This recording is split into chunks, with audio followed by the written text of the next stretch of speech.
Hey guys, welcome back to my channel. In this video, I got a package in for Seabase. I bought a GoPro travel case. Let's unbox it. This is it.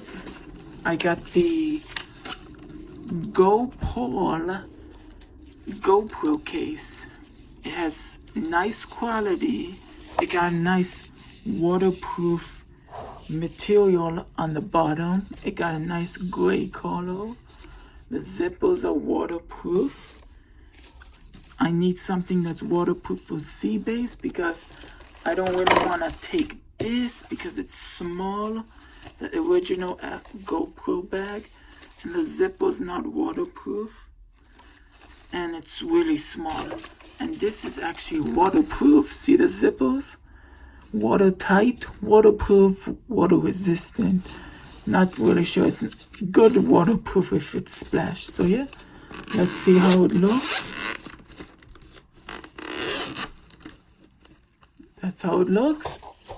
It got 2 pockets, good for like cables, SD cards. SD cards probably would be better here.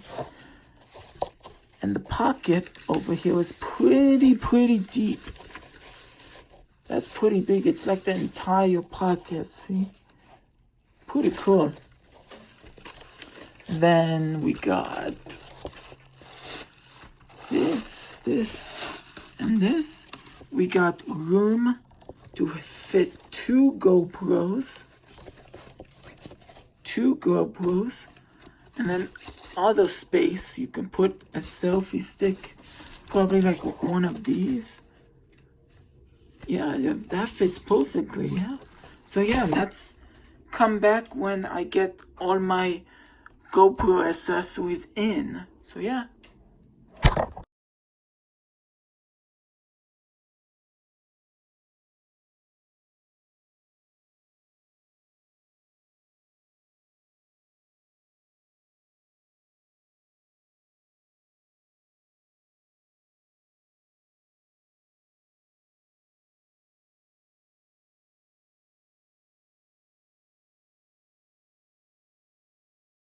Alrighty, I just packed up the GoPro bag.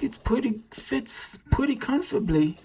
Everything's organized. I put my remote there, couple of mounts, my super suit back door, couple mounts there, couple of these mounts, head mounts, selfie handle, floaty, my 2 GoPros, GoPro Hero 8, GoPro Hero 5. Then in here, the zipper pocket, I put all the microfiber cloths. I got the cables in there. Might put more SD cards in there. You can pretty fit a lot of things. It's pretty deep, so you can put another stuff on top of this even. So yeah, it fits pretty nice and heavy. I like it. So yeah. That's it for the video, and peace out. Don't forget, hit that like button, smash that subscribe button, and see you in the next video. Peace out.